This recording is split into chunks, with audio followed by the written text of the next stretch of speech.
A plane crash in the Andes. It was a challenge to get to the site. Pushes rescuers and investigators to the limit. You guys okay to keep going? Estamos por encima. We were at an altitude of 14,000 feet. Estamos en 14,000 pies de altura. The location of the crash is baffling. The aircraft was not in the route normally taken. How did two pilots familiar with the route Dennis, we're at 074, aren't we? become so lost It was far away to the north. that they flew straight into a mountain? Y era increíble escucharlos, It was incredible to hear them talk the way they were talking. en que conversaban. What a piece of junk. Mayday, Mayday.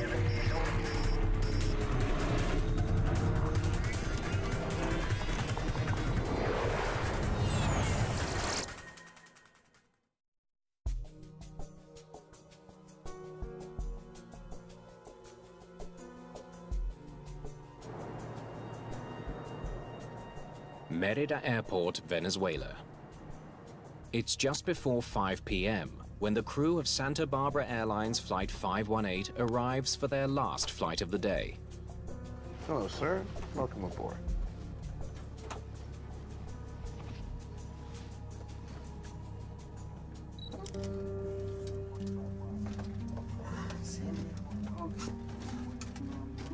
Yeah, so I told them upstairs that the standard operating procedures in this place are all wrong. Captain Aldino Garanito Gomez is a senior pilot and flight instructor for the airline, with over 5,000 hours in the air. So I'm going to give the chief of operations my manuals next week. The captain's first officer today is one of his closest friends. Yeah, well, sure things can get better, but... Dennis Ferreira Quintal has over 2,000 flying hours. There are 43 passengers in the cabin, including 11-year-old Aisberth Quintero Herrera and his father Alexander.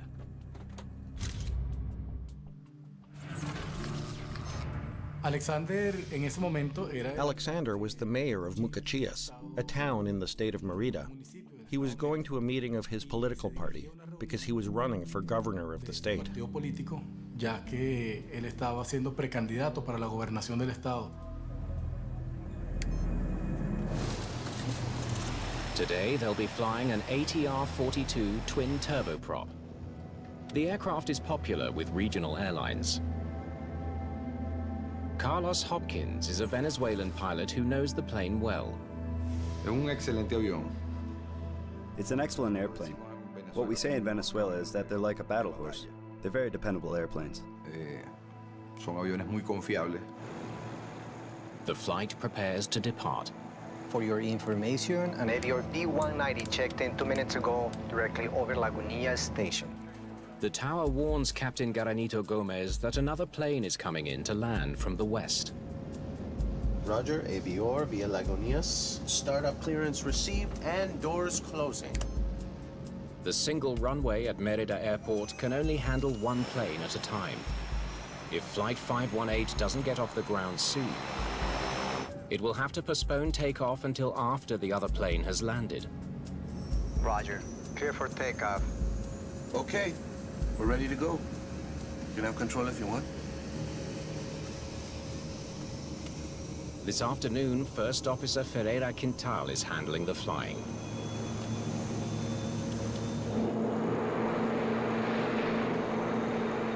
$70 knots. The captain monitors the instruments. V1 and rotate.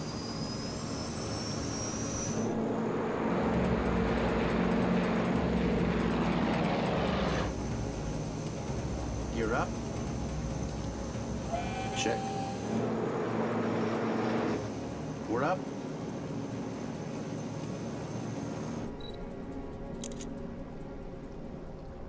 Mire este, lo voy a mandar a mamá. Flight 518 is bound for Venezuela's capital, Caracas. The airline operates this 90-minute flight 3 times daily. Navigating the mountainous terrain around Mérida demands a lot from pilots. Mérida Airport is in the middle of a valley in a high elevation sector of Venezuela where the Andean mountains finish. There's only one way to get in and only one way to get out. The official flight plan takes planes southwest through a river valley so they can gain height before looping back to the north and over the mountains towards Caracas. Avior 1116, traffic airborne right now. Roger. 116 inbound, over La Avenida. The crew of the inbound plane reports their position. Roger. For your information, we'll stay close to the northern mountains, give you guys some room. Roger, my friend. In that case, we'll keep closer to the southern mountains. The two crews must fly carefully to avoid the mountains and each other. The captain had vast experience operating at this airport. He probably had more than 1,000 landings there. Climbing through 6,000 to 7,000 feet? Same crap as the other day. If you want, you can start to turn, Dennis. Turning now. Flight 518 turns left as it climbs out of the valley. Yeah. This way is better. Let's keep this heading, okay, Dennis?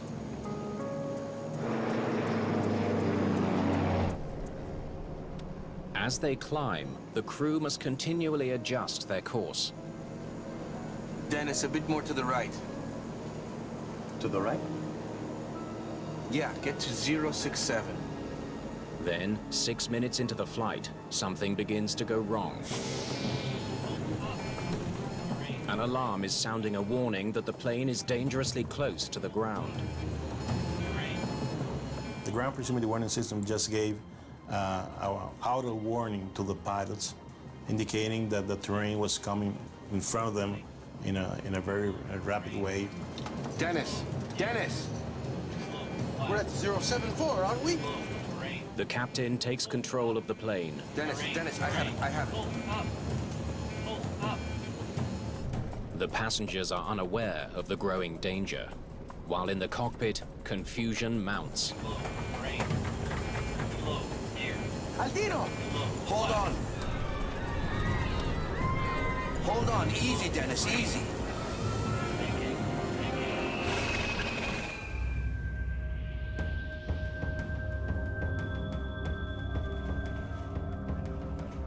Santa Barbara 518, do you copy? Santa Barbara 518, please respond. 15 minutes later, Flight 518 hasn't checked in as scheduled.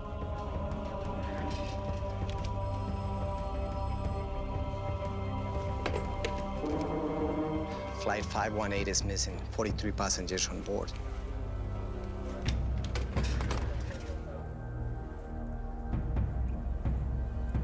The news that a plane has gone missing spreads quickly in the small town. Teníamos toda la esperanza de que la aeronave se haya... We had hope that if the plane did crash, it crashed in a place that allowed for some survivors. There was a feeling of optimism. Era un ambiente de optimismo.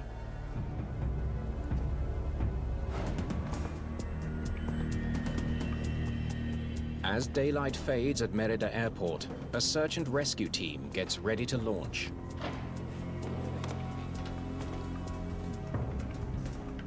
Orangel Lozada joins the team in Mérida.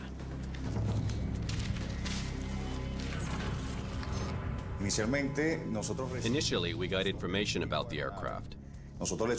We also asked how many people were on board. From that moment, we started to prepare ourselves, both mentally and physically, for the rescue of possible survivors. When a flight goes missing, rescuers often use a plane's radar track to pinpoint its last position. But Mérida Airport has no radar. The rescuers don't know where to find Flight 518. Okay, we don't have a last known position, so the search radius here is going to be large, okay? With no other clues to go on, they begin searching by helicopter along Flight 518's planned route. But strangely, the plane is nowhere to be found. The search was done by helicopter. we discovered that the plane wasn't on the planned route. Due to the captain's excellent reputation as a pilot, rumors begin to spread that the missing plane may not have crashed at all. Una vez que me enteré que la tripulación estaba conformada por el capitán. Once I learned that the crew was headed by Captain Aldino Garanido, the first thing I thought was that they had been hijacked. That airplane was really missing because the airplane was hijacked. Porque estaba el avión secuestrado. Then comes distressing news from high in the Andes. Mountain villagers have reported a plane crash 10 kilometers from Mérida. There's no word about any survivors. Until we arrive at the site, we cannot give up hope. If any passengers are still alive, they're now in a new fight for survival against the elements.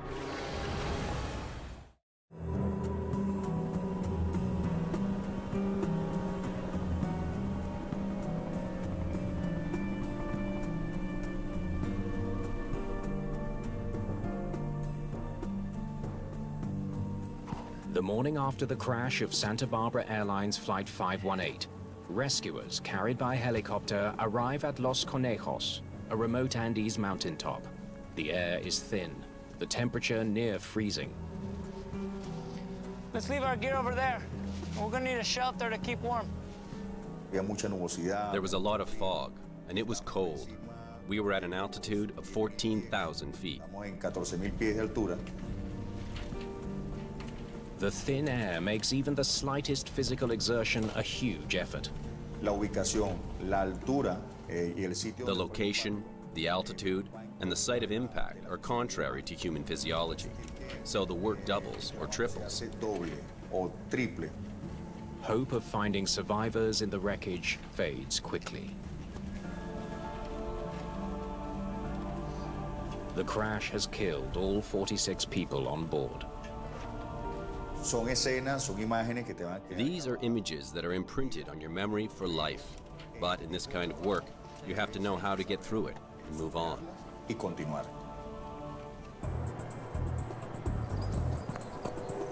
Meanwhile, at Mérida Airport, investigators from Venezuela's Aviation Accident Investigation Board begin setting up a base. It will take time before they can get to the remote crash site. So, where exactly is the crash site? It's their task to figure out why Flight 518 ended in tragedy. Okay. You have a team already there? One of the things we wondered the most was why the aircraft ended up in that location, since it was not on the route that they should have been following when they left the airport.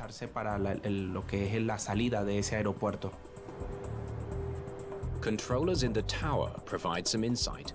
We're trying to figure out why they weren't on the official route. Oh, because they were flying observatorio. It's not an official route, but everyone flies it. Investigators learned that instead of flying the usual loop around the valley, Flight 518 was taking a popular but unofficial shortcut. It's known as Observatorio because it passes over an astronomical observatory. It was a normal, common practice to do it direct over the observatory. And there was only one reason: time. Following the established procedure took them at least 10 or 15 minutes longer of flight time. This departure route via the observatory allowed them to save that time. For the company, it means a lot. 15 minutes of fuel in this case. Though unofficial, the shortcut is so common, the tower cleared them for the route. 518 airborne. Contact me again when you cross observatory.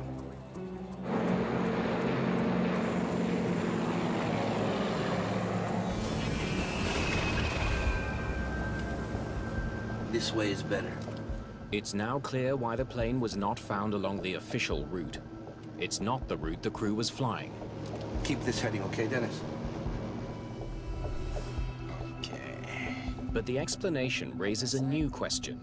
Though the crash site isn't on the official route, it's not along the Observatorio flight path either. What are they doing over there?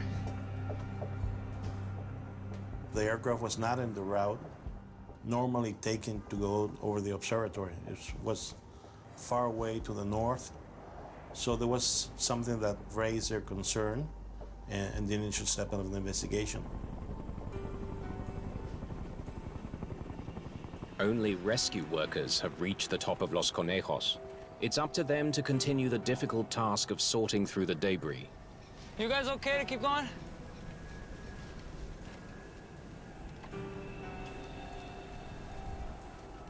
The search and rescue mission is now a recovery effort. But that doesn't change the brutal, high-altitude conditions. Paramos para todo tipo de actividades y todo tipo de situaciones. We prepare for all kinds of situations, but this case in particular was much more difficult than others. It pushed us almost to the limit of our preparation. De nuestra preparación. The tragedy hits home as bodies of the dead are brought down from the mountain. Este evento en la ciudad de Mérida fue... There had never been such a large plane crash in Mérida before. It touched the entire city. Conmocionó a la ciudad.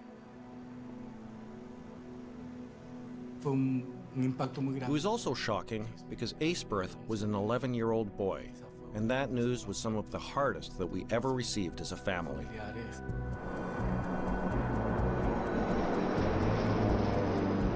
Investigators know the pilots set out to fly over the mountaintop observatory. They know the plane veered off course, with tragic results. But they don't know why. Was it pilot error? A mechanical problem? Poor weather? Or something else? The answers may lie in the wreckage more than 12,000 feet above sea level, but so far the investigators haven't been able to get near it. Before they can ascend to such a dangerously high altitude, they must first pass a physical exam. La situación es bien extrema, ¿no? Incluso the situation was quite extreme. There were some people that suffered from disorientation, so you had to be very careful with the people in your team. Había que tener mucho cuidado con el equipo de trabajo. I'm okay? I'm ready. Let's get up there. I'm on my way.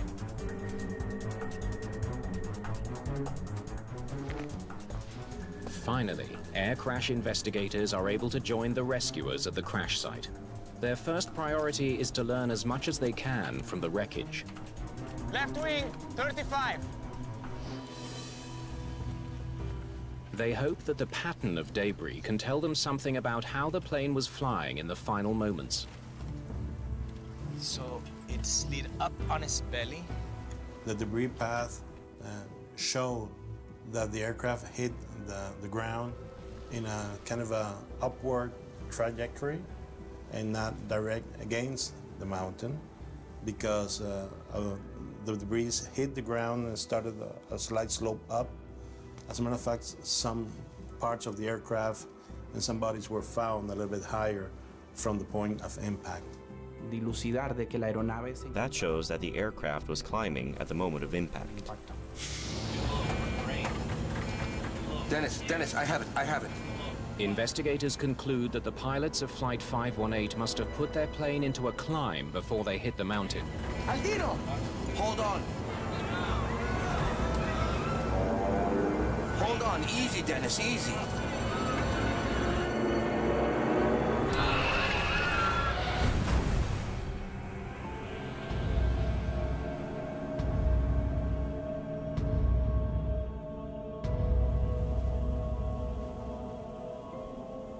If they were trying to avoid disaster, the evidence shows they came tragically close to succeeding. It nearly cleared the top. The difference between life and death was just a few hundred meters. The site of the crash where the aircraft hit the mountain, it was about 300 meters to the top of the mountain.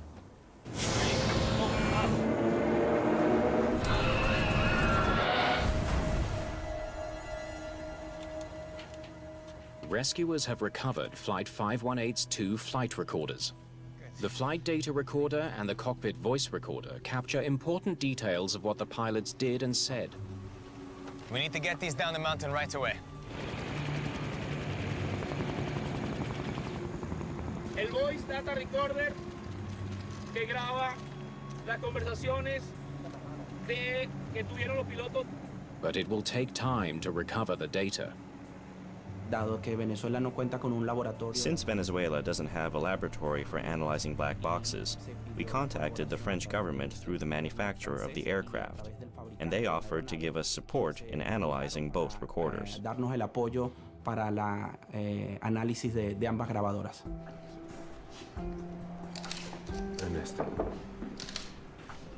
Investigators wonder if a problem with either of the plane's two turboprop engines might explain the crash. Maybe they had an engine failure and just lost power and didn't have enough power to go over the mountain and crash. The engines themselves are too badly damaged to provide any clues. It's completely melted. But the propeller blades do tell a story. We were able to determine by the damage to the propellers that they were rotating at the time of impact.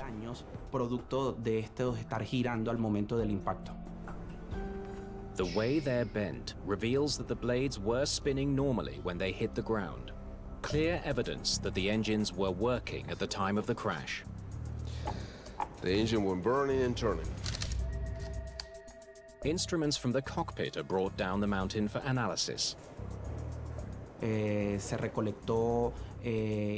recovered instruments like the altimeter and the airspeed indicators, and they had remained in optimal condition for post-crash analysis.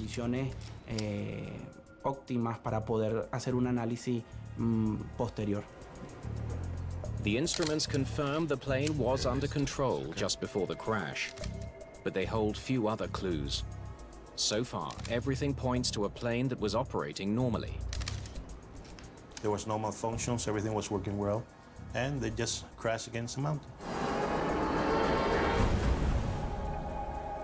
Why that happened remains a baffling question for the Venezuelan investigators.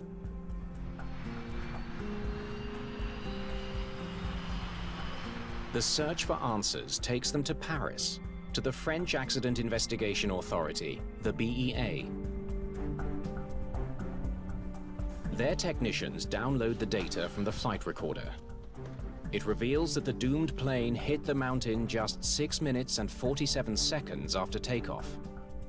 If a mechanical failure was to blame, the FDR should have a record of it. What is this? But investigators face a huge problem. Some of the key parameters they need to analyze are missing.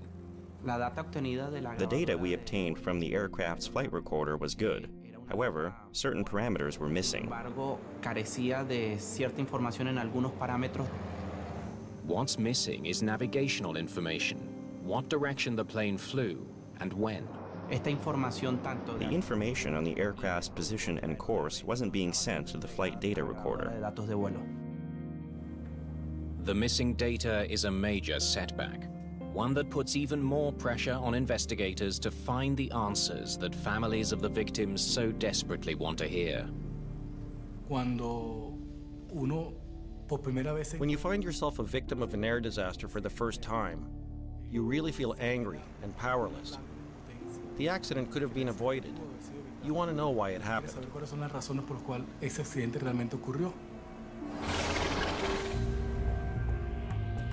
They need to piece together some of the missing flight data. They come up with an unorthodox way of doing that. Tell me when you're ready. Okay? They try to figure out the movements of the plane. Same crap as the other day. If you want, you can start to turn, Dennis. Turning now. Investigators are able to study every movement of the control column, the one thing that was properly recorded.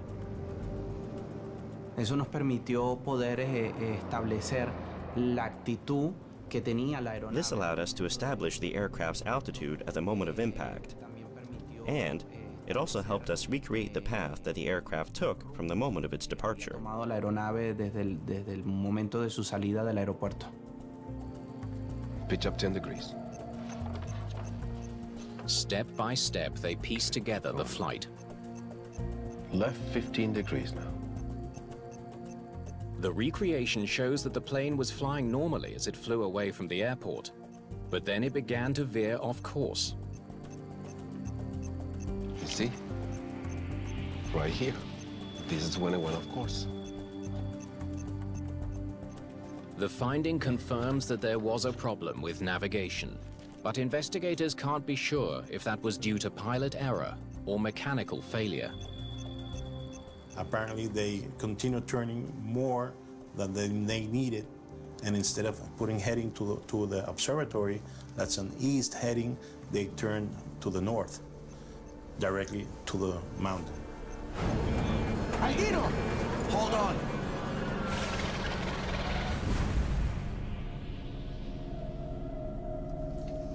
Go ahead, please. With no hard answers from the flight data recorder, investigators in Venezuela consider some conversations captured on the cockpit voice recorder. They focus in on the last moments of the short flight, hoping to hear something that might explain why the plane veered off course. Yeah, get to 067. The pilots discuss their compass heading.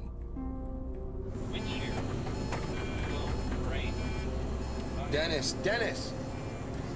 We're at 074, aren't we? Evidente que hubo una alarma. It was evident that there was a panic among the crew. The co-pilot started to worry about the position and heading that they were on at that moment. What investigators hear next provides a disturbing glimpse into the flight's final seconds. Damn, Aldino, we're at 318. The pilots couldn't agree where they were headed. They have no idea where they are. How could such a dangerous situation arise on a popular commercial flight? Aldino!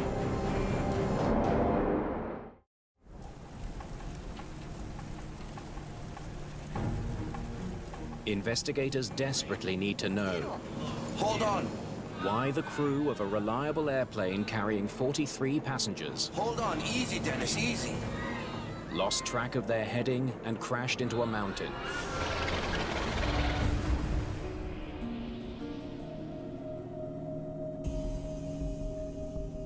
The cockpit voice recorder starts operating when the plane's battery is turned on.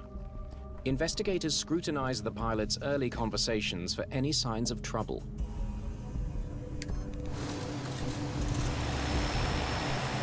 They're surprised to hear the pilot start the engines before asking the tower for permission. Mérida Tower, good afternoon. Santa Bárbara 518, requesting startup and clearance for our flight to Maiquetía. One of the pilots was asking for authorization for engine start. The other pilot was already starting the engines. But what they don't hear is truly surprising. For your information, an Avior B-190 checked in 2 minutes ago directly over Lagunillas Station. Roger, Avior via Lagunitas. Startup clearance received and doors closing. There's no sound of the pilots running through their pre-flight checks. They're skipping a lot of steps here. Getting a passenger plane off the ground requires dozens of small steps. Missing any one of those could be deadly. That's why pilots are trained to follow checklists. Esas listas de chequeo se revisan. On those checklists, you confirm that all parameters are within normal range to avoid failure during the flight. Para evitar cualquier falla durante el vuelo. Not only do you activate the engines, you activate the propellers, brakes, the spoilers, los frenos, los spoilers. Various different systems must be verified when making the flight. Que chequear antes de emprender un vuelo. This would not be the first time that failing to complete a checklist ended in tragedy.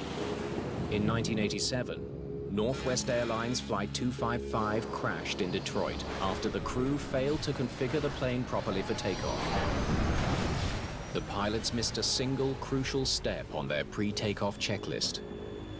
More than 10 years later, American Airlines Flight 1420 careened off the runway while trying to land in Little Rock, Arkansas.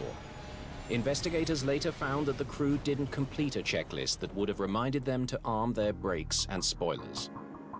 La lista de chequeo. Pre-flight checklists can be completed without a problem in 5 minutes. Sin ningún problema en 5 minutos. Repítela. Do your checklist. Not to is to play Russian roulette. Está jugando a la ruleta rusa. Roger, Avior via Lagunitas. Startup clearance received and doors closing. The Santa Barbara crew is clearly rushing through their takeoff procedure. Then, as the pilots are taxiing to the runway... These gyros are messed up again. The captain tells his first officer that the plane's motion sensors are not functioning. The motion sensors, or gyros, are a critical part of the aircraft's navigation system. They keep track of the plane's position as it moves through the sky. Despite the equipment problem, the crew carries on. V1, and rotate. The plane lifts off, less than 3 minutes after it started to taxi.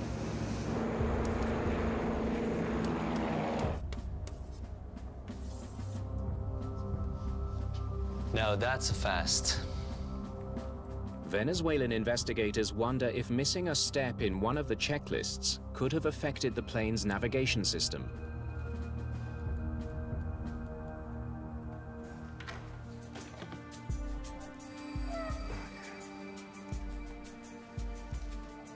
The Attitude Heading Reference System, or AHRS, gives pilots critical information they need to fly the plane. Let me see that. The AHRS is a system developed to reduce the complexity of the navigation system of the aircraft. The attitude of the aircraft, the bank, and the heading. They combine everything into one unit that gives all that information. Just right here. Dennis, a bit more to the right. To the right? Yeah. Get to 067. An inoperative navigation system could explain why Flight 518 took a deadly turn towards the mountains. The question now is how a hurried takeoff could lead to such a dangerous malfunction. Let me see those specs again. Gracias.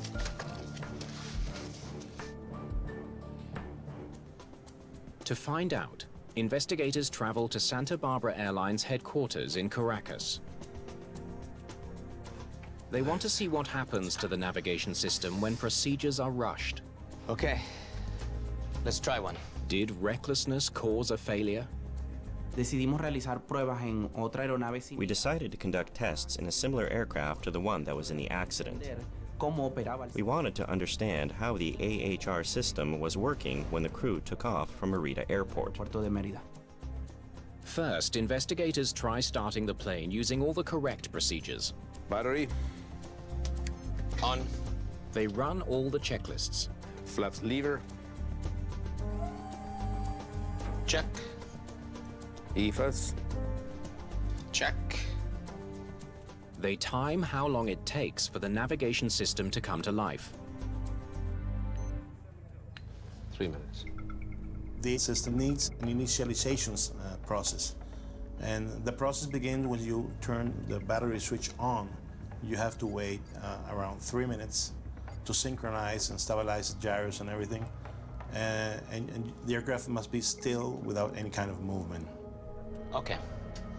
Now let's try it that way. Investigators also recreate the procedure used on the day of the crash. Battery.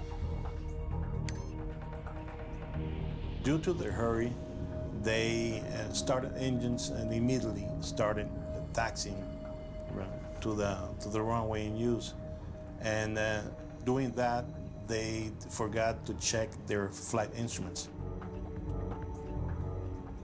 They started moving now. The test confirms that Flight 518's hurried takeoff left the navigation system offline. Less than 30 seconds. That's all they had to wait.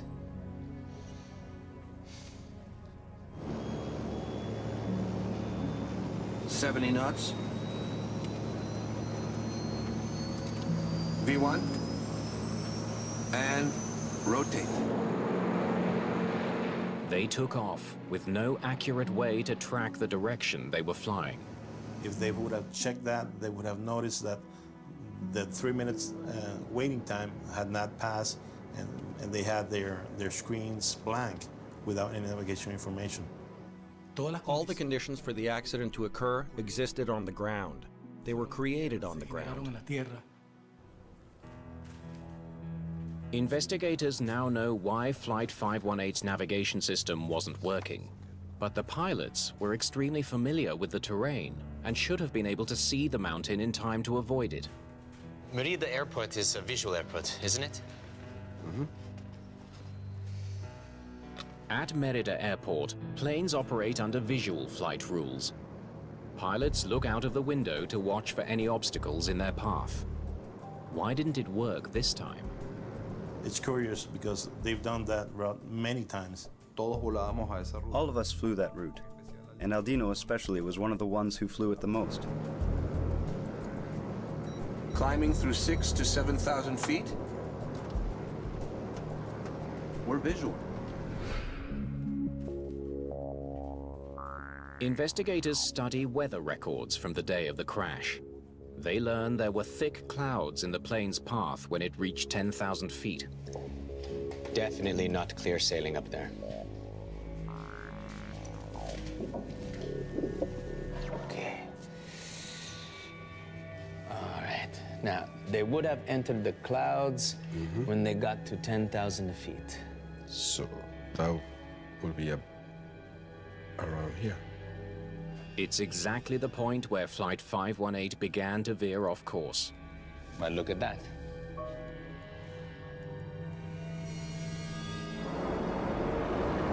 Once the pilots flew into the clouds, it was impossible for them to see where they were going.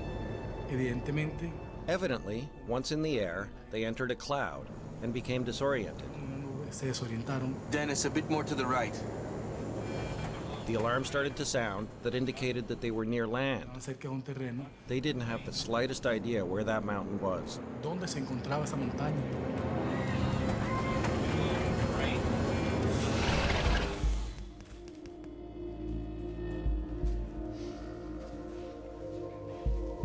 It was the final straw. You start to think, why did this experienced pilot in a place where he goes more often than the majority of the pilots got into this situation? These gyros are messed up again. The CVR points to the reason for the pilot's blunder. Oh, crap, Aldino. Yeah, we can't see anything. We'll have to reset it during flight. What a piece of junk. We'll go visual.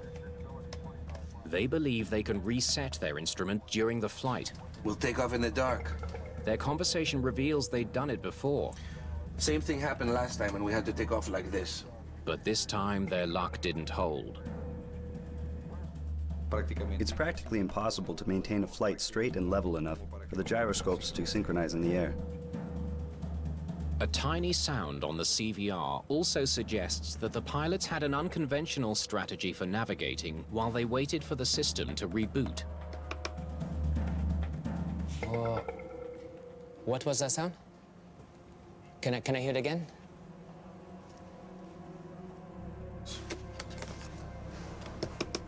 Turn a bit more.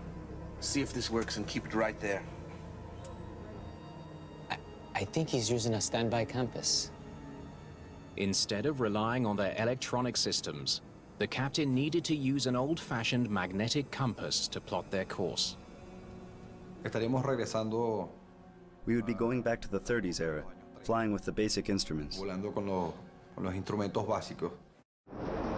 That the captain would fly a passenger plane into the clouds guided by a compass suggests he was extremely confident in his abilities.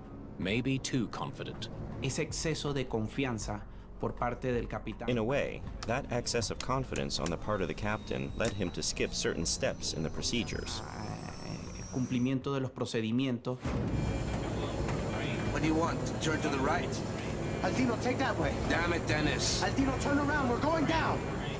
The only reference they had was the compass, and at that moment they started to worry, trying to find the correct path or route without the basic instruments that they normally have. Aldino! Hold on. Easy, Dennis, easy.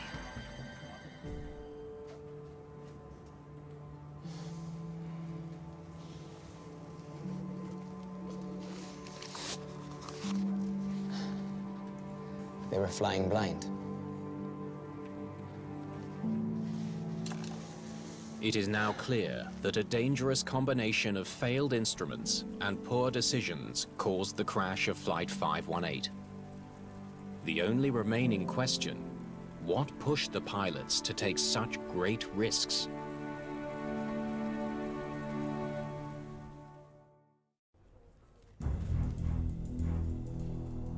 Venezuelan investigators believe that the pilots of Santa Bárbara Airlines Flight 518 knowingly took off with inadequate instruments and a risky plan to restart their navigation system in the air.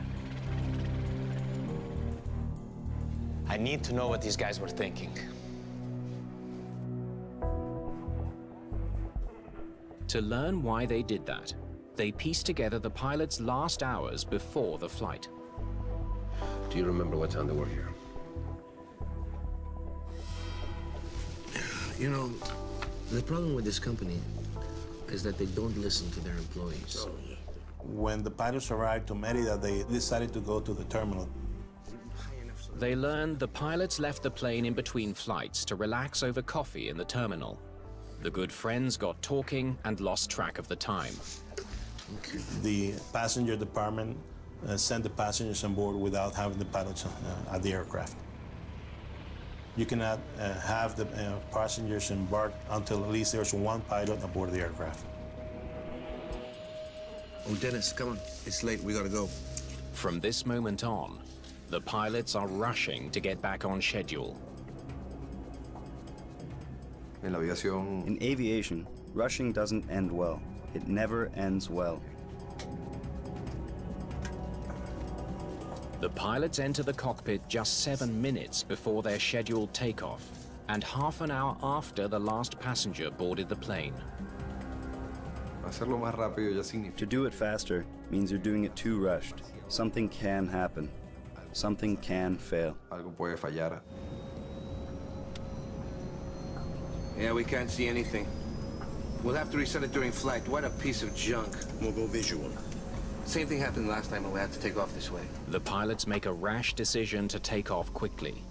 They know the area well, and it's not the first time they've flown without the instrument.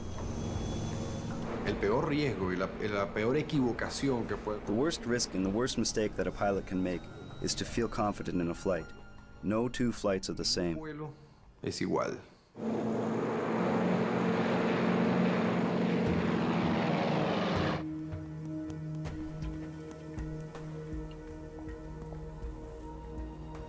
All they needed was a little more time. The pilots of Flight 518 only had to wait another 28 seconds before moving, and their navigation system would have worked perfectly. Dennis! We're at 074, aren't we? Instead, they hoped to troubleshoot the problem in the air, while they navigated without that vital piece of equipment. Martino, we're at 318!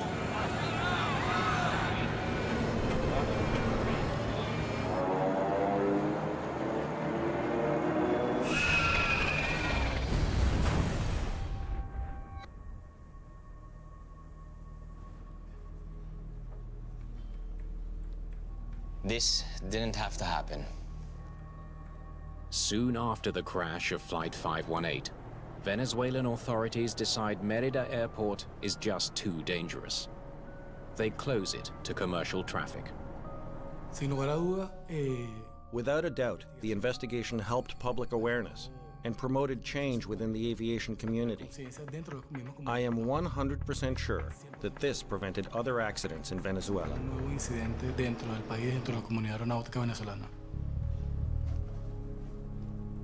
The lesson from this crash is clear. Rushing puts passengers at risk. Once you start doing things the wrong way, without following procedures, you start getting rid of those safety nets, and you become vulnerable. So that's the rules of the game. Follow the procedures.